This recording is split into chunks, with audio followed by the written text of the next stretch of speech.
नमस्कार। न्यूज 20 बिहार की आवाज में आपका स्वागत है। हम हाजिर हैं आपके सामने अभी तक की कुछ प्रमुख खबरों के साथ।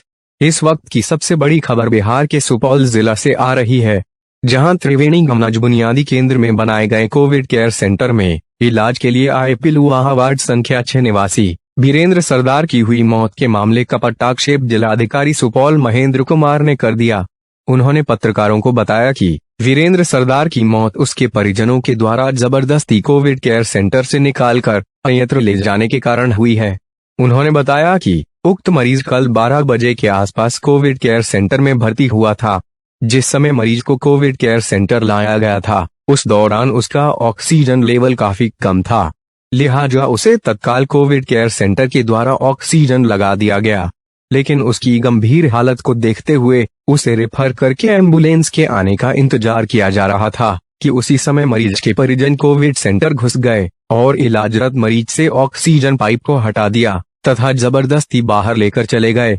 जिस दौरान मरीज को उसके परिजन कोविड केयर से निकालकर बाहर ले जा रहे थे, उस दौरान मरीज की हालत काफी हद तक ठीक थी, क्योंकि 3:52 पर मरीज खुद के पैरों पर चलकर कोविड केयर से निकलकर बाहर भी गया था। जिस समय मरीज को ट्रांसफर किया गया था, उस समय एम्बुलेंस किसी अन्य मरीज को लेकर बाहर गया हुआ था। मरीज कोविड केयर सेंटर परिसर में ही एम्बुलेंस का इंतजार कर रहा था। इसी बीच मरीज की हालत अचानक बिगड़ गई, जिसकी सूचना मिलते ही कोविड केयर में मौजूद कर्मियों ने ऑक्सीजन सिलेंडर लाकर वहीं पर उसे लगा दिया। उधर जब तक एम्बुलेंस आती मरीज की मौत हो चुकी थी। उन्होंने यह भी बताया कि मृतक के परिजनों का यह आरोप है कि ऑक्सीजन मरने के बाद लगाया गया था पूरी तरह गलत है, क्योंकि जिस वक्त मृतक को ऑक्सीजन लगाया गया था, उस वक्त उसकी सांसें चल रही थी। जिलाधिकारी श्री कुमार ने साफ शब्दों में कहा कि हमारे यहाँ ऑक्सीजन की कोई कमी नहीं है। जिला के सभी कोविड केयर सेंटर में ऑक्सीजन भरपूर मात्रा में उपलब्ध है। उन्होंने यह भी कहा कि जो भी इस मामले में दोषी होगा उस पर विधि सम्मत कार्रवाई की जाएगी, क्योंकि सरकार का स्पष्ट निर्देश है कि कोई भी अन्य व्यक्ति कोविड केयर सेंटर के अंदर प्रवेश नहीं करेगा, तो फिर मरीज के परिजन कोविड केयर सेंटर के अंदर कैसे घुस गए।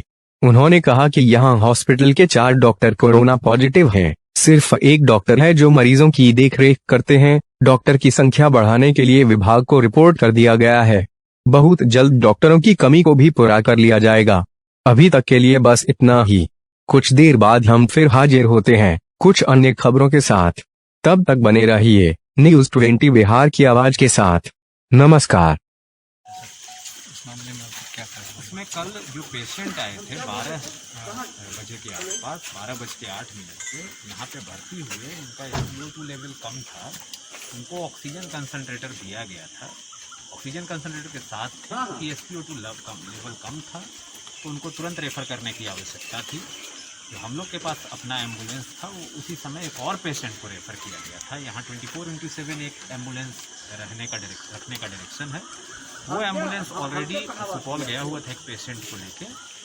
2 बजे के बाद जब ड्यूटी चेंज हुई कंसर्न नर्स की, तो जो उनके बाद ड्यूटी पे आई हैं, उनका कहना है कि इनके परिजन वगैरह भी थे। 2-3 लोग, शुरू में एक लेडी थी और एक इनका बेटा था, उसके बाद कुछ और परिजन आए।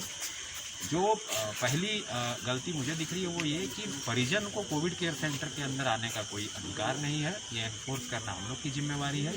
तो जो मैजिस्ट्रेट और जो पुलिस बल जिस समय अनुपस्थित थे, उन पर हम लोग तो कार्रवाई प्रथम दृष्टया करेंगे।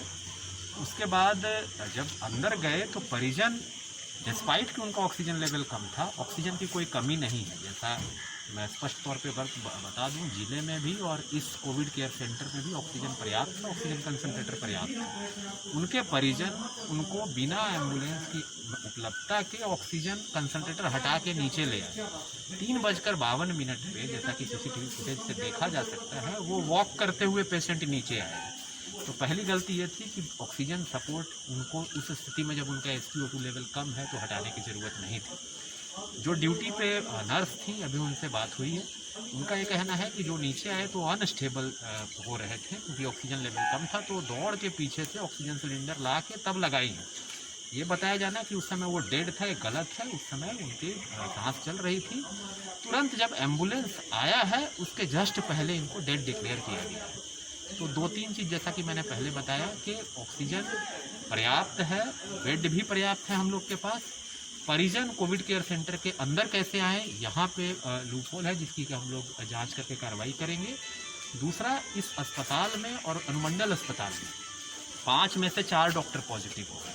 केवल एक डॉक्टर थे और एक डॉक्टर जो थे वो अटेंड किए थे उस पेशेंट को। एपीएचसी से हम लोग एडिशनल डॉक्टर को डिप्लॉय किए हैं। हम लोग ये चाह रहे हैं कोविड केयर सेंटर में 24/7 डॉक्टर यहाँ पे उपस्थित रहे, नर्स उपस्थित रहे रोस्टर के अनुसार, और कोई भी पेशेंट वो कितने भी सीरियस हों, काफ़ी सीरियस पेशेंट को सदर हॉस्पिटल में ठीक ढंग से इलाज करके भेजा गया है। और कल वाली जो दुर्घटना हुई है, वो घटना हुई है, वो काफ़ी दुखद है। इसमें जो कंसर्न कर्मी है उन पर कार्रवाई तो हम लोग करेंगे ही, बट हम लोग का ये प्रयास है कि आगे से भी जो लोग यहाँ आ रहे हैं उनको, अगर उनकी स्थिति SpO2 लेवल काफ़ी कम है, सीवियर कैटेगरी में है, तो तुरंत उनको यहाँ से रेफ़र किया जाए, ऐसा डायरेक्शन अभी दिया गया है इनको। अभी फ़िलहाल 2 पेशेंट भर्ती हैं, दोनों स्टेबल हैं, दोनों को ऑक्सीजन की सप्लाई दी जा रही है और हमको विश्वास है कि आने वाले समय में आगे यहाँ पे जो चिकित्सा की जो ये है प्रक्रिया है वो बेहतर होगी और हम लोग इस पूरे मामले के प्रकरण में जांच उपरांत कार्रवाई करें। कल यहाँ मजिस्ट्रेट भी नहीं देखे गए थे। हाँ, मैंने बताया कि जो पूरी जिम्मेवारी होनी चाहिए मजिस्ट्रेट और पुलिस बल की कोई परिजन अंदर नहीं जाए, नहीं तो परिजन के अंदर जाने से जो हमारे मेडिकल कर्मी हैं, चाहे वो नर्स हों चाहे वो डॉक्टर हों, वो बेसिकली एक तो उनको काम करने में बाधा उत्पन्न होती है और प्लस वो ये भयभीत महसूस होते हैं। इसी लिए आवश्यक है कि वहाँ पे अंदर किन्हीं का प्रवेश नहीं हो। अभी डायरेक्शन दिया गया है जो यहाँ के स्थानीय पदाधिकारी हैं, हम लोग बाकी भी जो DCHC है उसमें इस बात को सुनिश्चित करा रहे हैं कि कोविड केयर सेंटर और DCHC के अंदर आम जनों का, परिजनों का प्रवेश बिल्कुल निषिद्ध हो, और ये केवल सरकारी में नहीं, निजी में भी इसको एनफोर्स कराया जा रहा है। तो भविष्य में ये घटना नहीं हो, इसके लिए हम लोग कार्रवाई कर रहे हैं और जो इसके लिए दोषी हैं उन पर हम लोग कठोरतम कार्रवाई करेंगे।